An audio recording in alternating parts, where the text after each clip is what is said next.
Год назад при поддержке главы Ингушетии Махмуда Али Калиматова и основателя группы «Сафмар» предпринимателей и мецената Микаила Гуцериева стартовал уникальный проект «Первая школа каменщиков-реставраторов наследия». И уже сейчас можно подводить первые итоги. В зале региональные СМИ. Вопросы задают самые разные, ответы лаконичны. Не было у нас проблем с финансированием, не было.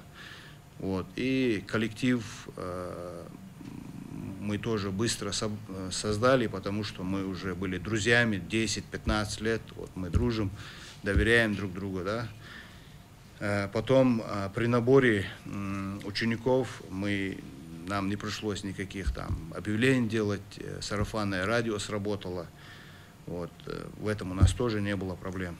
Магомед Тангиев, руководитель Пуйской археологической экспедиции, поделился, что за все время своей работы школа не только подготовила 2 потока мастеров, но и сделала значительные шаги в восстановлении исторического наследия региона, сохраняя культурные традиции для будущих поколений. Все это работа не одного дня.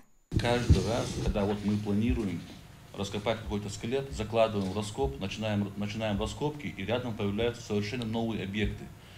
Я к тому, что в земле много что находится. И мы, пока это не вскроем, мы не поймем. Поэтому очень важно, согласно методике проведения археологических полевых работ и написания отчетов, согласно этому надо соблюдать все правила. Только так мы сможем правильно выявить, повторюсь, не просто раскопать, а правильно это сделать, так, чтобы мы завтра перед институтом не краснели, чтобы мы могли сдать наши археологические отчеты. А все потому, что взаимодействие с научным сообществом является залогом успешного сохранения уникального архитектурного наследия региона. Была проведена научная работа, потому что был дефицит научных архивных данных в республике. Нам пришлось поработать в других республиках, в других странах, в других городах России.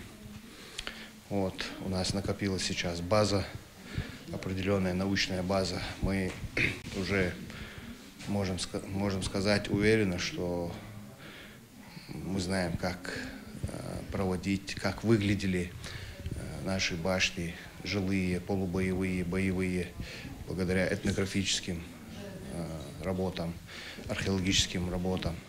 Школа наследия продолжает выполнять важную миссию, сохраняя культурное наследие и вдохновляя молодежь на изучение древних ремесел. Этот проект не только помогает восстановить исторические здания, но и формирует у молодежи уважение к своим корням и богатой историей своего народа. Хава Гагиева, Билал Ахильгов, Магаз 24.